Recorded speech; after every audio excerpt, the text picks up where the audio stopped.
Olá! Você já ouviu falar em Anderson Oliveira e Daniele Toledo? Ambos foram presos injustamente e pagaram por um crime que não cometeram.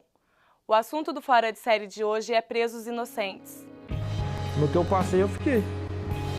Ele me deu voz de prisão, me apresentou uma lá de prisão, falou: você tá com isso aqui, veio de um juiz de São Paulo, eu sou obrigado a acatar. Eu te conheço desde criança, mas eu tenho que te prender. A médica veio, me pegou pelo braço, me puxou, me jogou dentro da sala e falou: você matou sua filha com overdose de cocaína. E para falar um pouco mais sobre o assunto, conversamos com o advogado Dr. Felipe de Andrea. Dr. Felipe, a gente tem casos de pessoas que são presas injustamente. No vídeo documentário a seguir, tem o Anderson Oliveira, que foi acusado de furto e assassinato, e a Daniele Toledo, que foi acusada de matar a própria filha. Por que isso aconteceu e ainda acontece com outras pessoas? Eu acredito que isso ocorre por uma questão de como as regras são feitas, os ritos processuais são feitos, a legislação é feita, que foi criada, essa legislação foi criada num momento em que a sociedade funcionava de um modo, os meios tecnológicos daquela ocasião disponíveis eram outros, e hoje a sociedade mudou, os meios tecnológicos mudaram, o funcionamento do sistema mudou, mas a legislação continua a mesma. Então, acaba tornando possível esse tipo de injustiça cometida pela própria justiça. De quem seria o erro, a culpa? A culpa, eu acredito que seja do próprio sistema, que não está preparado para lidar com esse tipo de situação. Então, o número de demandas no judiciário aumentou de uma tal maneira em que o próprio Poder Judiciário não está preparado para lidar com a quantidade de demanda, e isso dá margem a esses tipos de falhas no próprio sistema, de cometer injustiças e injustiças gravíssimas, como esses dois exemplos dados. A imprensa, chamada de quarto poder, pode influenciar em uma decisão tanto para o lado positivo quanto para o lado negativo? Se eu não me engano, a liberdade de imprensa ela surgiu com a Revolução Francesa, para proteger as garantias individuais de cada um. Então, para garantir que um indivíduo poderia se expressar da maneira que ele bem entendesse, e de uma maneira de liberdade, de progresso. E hoje o que está acontecendo? A própria imprensa, em alguns casos, pode se voltar contra essas liberdades individuais e garantias individuais, como nesse caso, ou nesses casos, em tese, em que a culpa não ficou comprovada, mas já há um julgamento prévio da culpabilidade do indivíduo. E aí, cerceando a liberdade dele, como é o caso em que ele vai até preso injustamente por uma falsa ou uma precipitada julgamento da opinião pública, da imprensa, enfim, infelizmente isso pode ocorrer. Se o Anderson ou a Daniele tivessem dinheiro, eles teriam o mesmo destino? Já que hoje em dia a gente vê casos de pessoas que matam, pagam uma fiança e são liberadas. O caso do Anderson e da Daniele, eu confesso que eu não sei ao certo se eles têm dinheiro ou não para contratar advogado. Eu acredito até que essa questão de se ter dinheiro ou não, em poder contratar um advogado, um profissional que possa defendê-los da melhor maneira possível. Nós vemos que injustiças ocorrem nesses casos, mas no lado oposto, em que eles são culpados e condenados, mas não vão preso. E existem esses casos em que eles não são culpados e são condenados e vão presos, né? Então, para corrigir essa injustiça, aí sim precisaria de um bom advogado. Acredito que eles estão bem amparados por grandes profissionais que conseguiram corrigir essas injustiças, em que hoje eu vi recentemente que a Daniele está entrando com uma ação de indenização pelos danos que foram a ela causados. E com certeza ela está sendo amparada por um profissional, por um bom advogado, e isso é muito importante, independente se a pessoa tem aí um poder econômico bom ou não para se contratar um advogado. Mas no caso dessas pessoas que foram presas injustamente, que recebem uma indenização, nada paga o que elas passaram na cadeia? Sem dúvida alguma, nada paga. Isso é uma terrível experiência, uma amarga experiência em que eles passaram, e que eles podem falar com maior propriedade. Acredito aí que o documentário mostrou isso, deixou isso bem claro, porém é uma maneira de se tentar fazer a justiça. E aí sim condenar quem de fato é culpado pela injustiça. É uma maneira, infelizmente, dentro desse sistema, desse ordenamento jurídico, é uma maneira que existe. E diante dos fatos, as pessoas se tornam descrentes em um país tão desigual. O que pode ser feito para que todos tenham o mesmo direito? Então, antes de mais nada, é o compromisso do indivíduo, do cidadão com o próprio sistema. De ter uma conduta ética, responsável, e respeitar o respeito pelo próximo, pela legislação. Embora a legislação possa ter esse tipo de falha, mas se ela está aí, ela tem que ser respeitada. Então, primeiro vem a lição de casa do próprio cidadão. E depois, a sociedade tem que estar preparada para atender todo esse tipo de demanda ao judiciário que aparece. O Fora de Série faz um breve intervalo e volta já.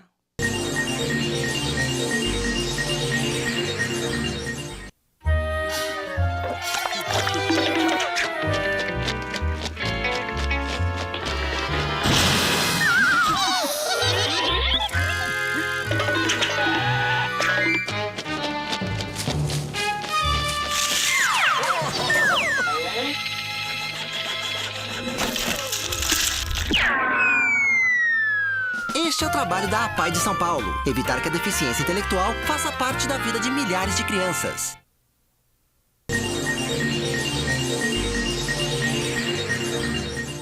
Confira o vídeo documentário Presos Inocentes, erros que causam injustiças. Eu tive que tirar várias vezes mosquito de dentro da comida, barata, assim, entendeu? Para poder comer a parte que estava ali para não passar fome.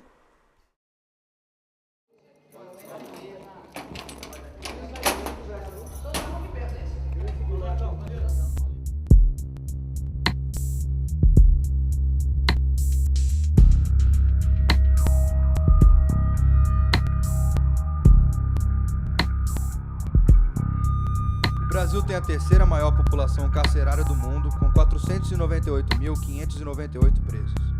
Só nos últimos 5 anos, o aumento deste contingente foi de 37%, de acordo com pesquisa divulgada em setembro de 2010 pelo Conselho Nacional de Justiça. Mas um dado ainda mais interessante mostra que 219.274, quase a metade do total, são presos provisórios, aqueles que ainda aguardam julgamento de seus processos.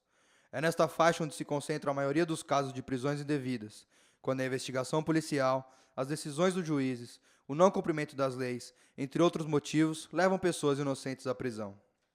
Ocorre essas injustiças pela devida má qualidade na investigação que levou à prisão dessas pessoas. E essa má qualidade envolve o tripé desse processo, que é polícia, Ministério Público e Justiça, os três. O sistema é um sistema, de certa forma, falido, a gente pode dizer. Sistema criminal muito injusto, mal feito e penalizando muitas pessoas pobres. Existe um tripé, no caso. Você tem Ministério Público, que é o promotor de justiça, que faz a acusação, a defesa, que pode ser defesa pública, no caso da defensoria, ou privada, que é o advogado particular, e o juiz, que é quem vai julgar e vai decidir o caso. Então, esse tripé teria que funcionar muito melhor. Fora outros órgãos, né, como a polícia e outros órgãos aí que fazem parte de todo o sistema. Então, o erro não é da imprensa? Claro que não. A imprensa noticia. Não é do Poder Judiciário? Claro que não. Eles julgam os fatos que são apresentados. Não é do Ministério Público, porque ele denuncia os abusos que ocorrem. Seria da polícia ou seria da lei? Então, na verdade, é um pouco dos dois. A polícia, porque ao exercer sua atividade, às vezes se excede. E a lei porque não permite certas situações que devem ser permitidas. O erro está na Defensoria Pública.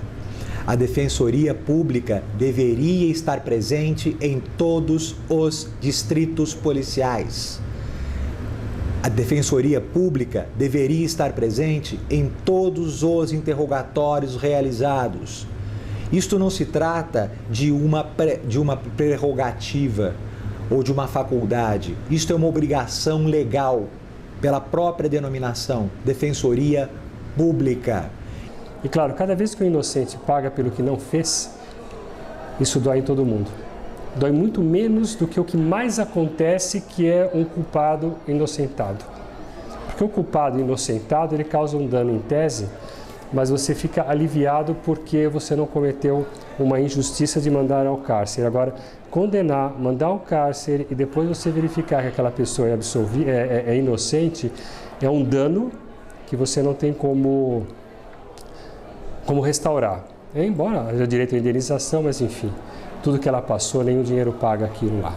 Mas eu posso afirmar para vocês, com experiência de 22 anos de magistratura, que a exceção da exceção é o ônus, como eu digo, infelizmente, de viver em sociedade, dos mecanismos que cria. A justiça é dos homens e não é de Deus, então ela é falível.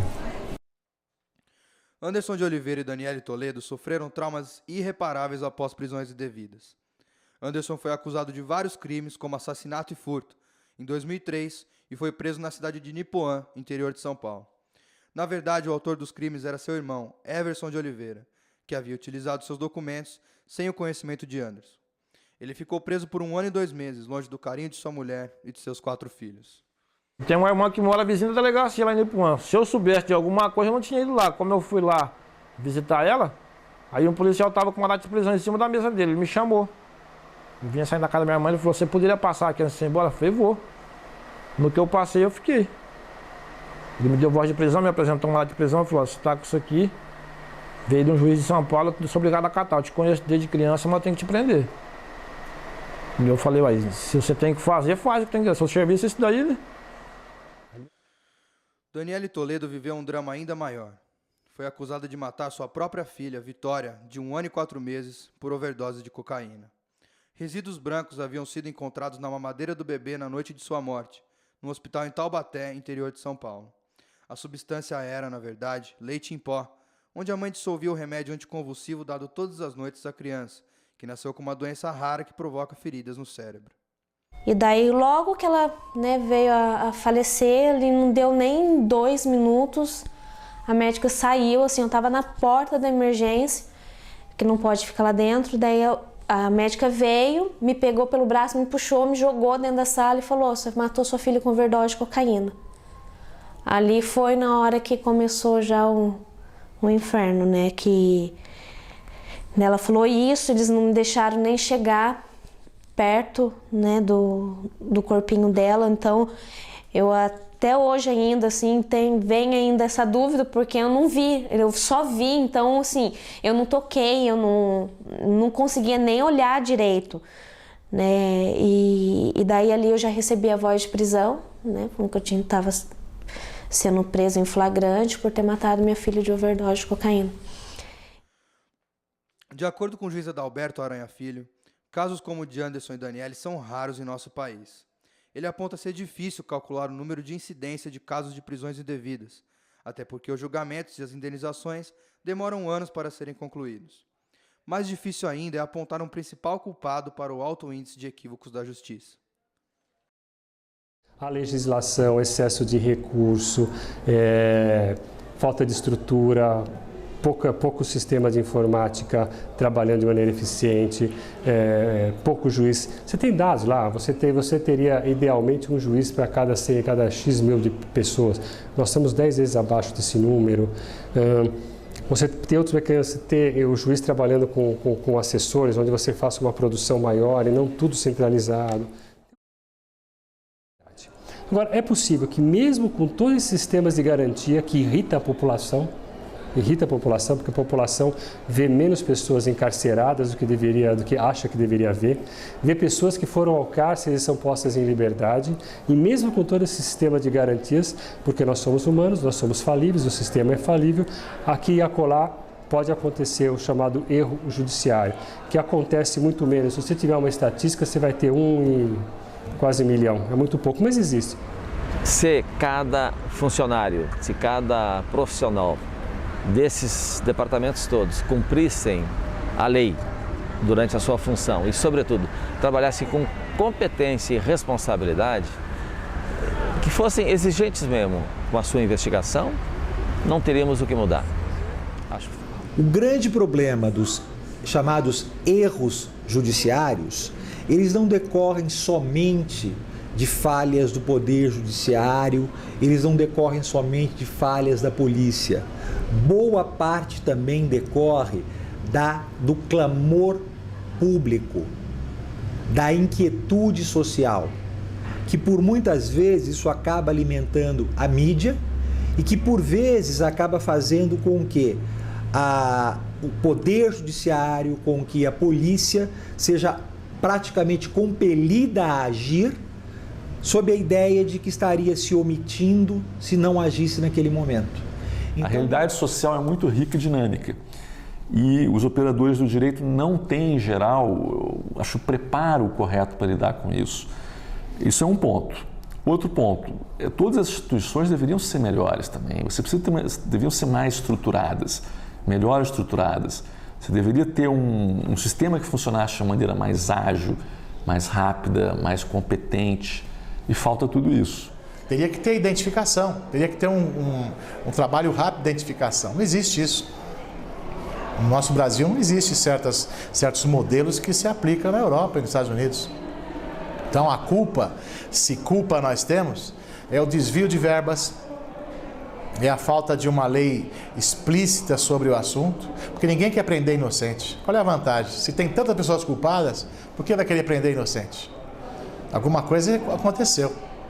Por que as coisas demoram tanto? No mês de março, que passou agora, no estado de São Paulo, foram distribuídas 359 mil novas ações. Quem julga isso tudo? Eu estou dizendo, novas. Entraram. Quem pode julgar isso? Óbvio que tem que demorar.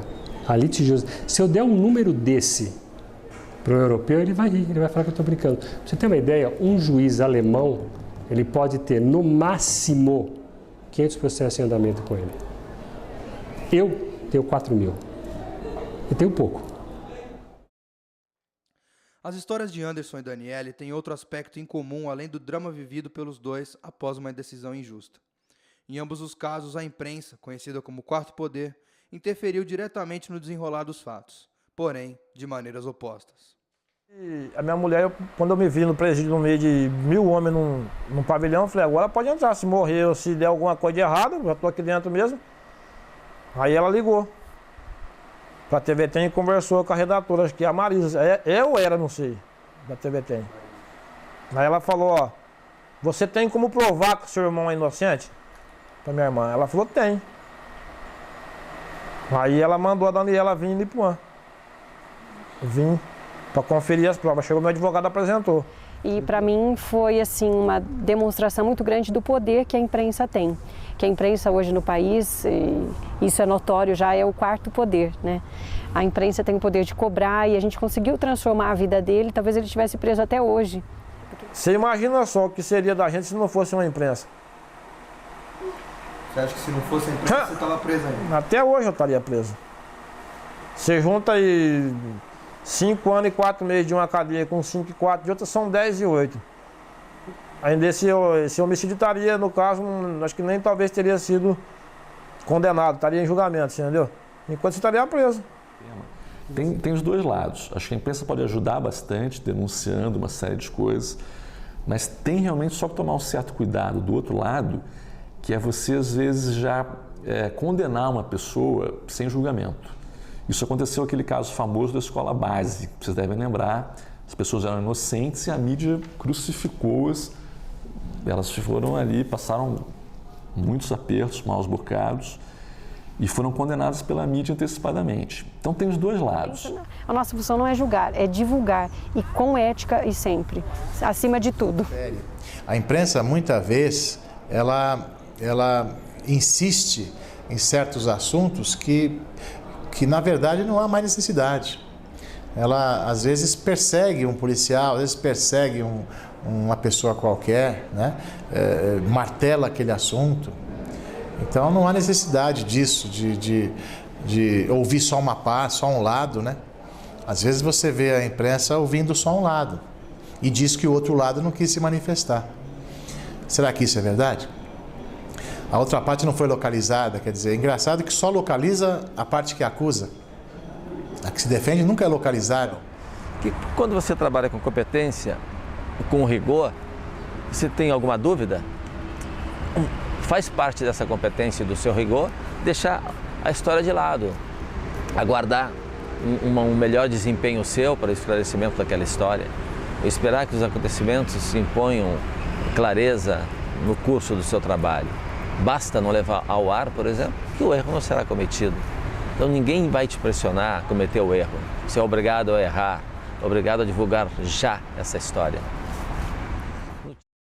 No caso de Daniele Toledo, no entanto, a imprensa atuou de outra maneira, contribuindo com o equívoco na investigação. Muitos meios de comunicação deram a mãe como culpada pela morte de sua filha, sem ao menos aguardar a conclusão do caso. Crucificada por parte da imprensa e violentada pelas presas, Daniele carrega traumas físicos e psicológicos até hoje. Acho que a gente tem que tomar muito cuidado, né, no que fala. A gente pode até pensar, mas falar, a gente destrói uma vida. Né? Teve um determinado programa que me titulou como um monstro da mamadeira e eu fiquei, né, com esse título um bom tempo. Eu tenho família, eu tenho outro filho. O que eu vejo na imprensa é que alguns querem se sobrepor à realidade. Eu vejo assim, alguns setores da imprensa que querem avocar o papel de julgador, o papel de acusador, o papel de defensor. Eles fazem a análise do fato, tomam a decisão e jogam aquilo para a opinião pública e defendem aquilo perante a opinião pública de maneira que qualquer outro resultado é injustiça, é comprado, é ilegal, etc. Uma delas veio com uma caneta e colocou no meu ouvido direito e ela pegou e ia bater com o chinelo. E daí a outra veio e falou assim, nossa, não faz isso, né, que vai dar muita sujeira, vai dar muito BO na linguagem delas. E ela, nela retirar essa caneta, ela quebrou a caneta dentro do meu ouvido. E eu lembro que doía muito, né, e daí eu já não lembro de mais nada. Na verdade, eu tive traumatismo intracraniano com sequelas e várias fraturas. Os entrevistados apontam caminhos que, segundo eles, poderiam ser eficientes para evitar que casos como o de Anderson e Daniele aconteçam.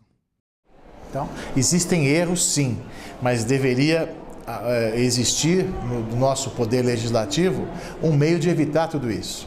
Né? A polícia deveria ter métodos rápidos, fáceis de identificação. Demora muito. O Estado tem que ter uma outra, assumir a sua responsabilidade de prestar, a gente fala prestação jurisdicional, né? De prestar um bom serviço público de justiça. O Estado tem o monopólio da justiça. Então é ele que tem que se aparelhar, sabe, ter uma perspectiva totalmente diferente. Qual seja, cumprir a Constituição Federal. Nós precisamos de criar um sistema próprio, vinculado à eficiência e explicitamente na qual se ouça aquele que efetivamente participa da justiça. E não aquele que estuda, aquele que tem o conhecimento técnico, mas nunca, como eu disse, nunca entrou numa prisão. Não conhece a realidade do sistema prisional. E eu vou repetir, não tem a noção do valor de um dia de privação de liberdade. Ninguém quer que alguém fique preso indevidamente. Às vezes passa, né? Às vezes passa, quer dizer, às vezes você não tem como evitar. Não é um desejo. A gente procura sempre aperfeiçoar mecanismos para que isso funcione da maneira mais rápida possível. É que aqui o pessoal dá nó em pingo d'água. Então, para quem está de fora, tem uma visão. Quem está dentro do sistema tem outra visão. Nós sabemos que tem que tomar cuidado porque você tirou aí um caso, uma população carcerária de quantos mil? É claro que existem erros, mas o que a polícia, principalmente a polícia brasileira, está absolutamente desmotivada. Não há nenhuma motivação. Então o policial mora mal, ganha mal, não tem respeito nenhum. Então o que ele faz? Ele tem outra atividade. Então a nossa justiça, eu acho que ela não está nem engatinhando, ela não está. Ela está rastejando para o chão, falta muita coisa para poder mudar dentro da justiça nossa. Acho que cada um se parasse para pensar, assim, opa, eu acho que deve ter alguma coisa errada aí. E então eles iam se estudar, se parasse muito bem para ver o que estava, investigasse de verdade, sério. Acho que eles iam ver alguma coisa errada e é onde que eles iam pegar o gancho de uma coisa errada, né? Aí eu sentei, que não estou sentado agora aqui assim. Aí eles encerrou o assunto e falou assim: Anderson, eu tenho 2 notícias para te dar, uma boa e uma ruim. Eu falei: me dá a ruim, porque eu estou acostumado só com notícia ruim nesse lugar, né? Aí ele começou a querer rir e falou uma que essa roupa que você tá nunca te pertenceu, que era o uniforme da cadeia, assim, entendeu? E outra que você tá indo embora agora. Aí eu desmanchei em choro, cara. Eu não conseguia conter minhas lágrimas, assim, entendeu? De felicidade. E aí ele ainda brincou comigo, falou: a notícia ruim que eu tinha que dar pra você, se você não parar de chorar, você não pode assinar esse papel, você não vai embora. Aí eu tive que engolir o choro, né? Daqui, ó. Este juízo convenceu de que nada do que se propôs à acusação foi demonstrado até aqui, né? Não se comprovou que a criança Vitória morreu em decorrência da intoxicação grave de cocaína. Daí ele também fala aqui, ó. Não se comprovou também que a mãe tenha de fato ou presumivelmente ministrado o consumo de sua filha que não fosse alimentação ou remédio prescritos. E daqui ele fala, né, que julgou improcedente o caso.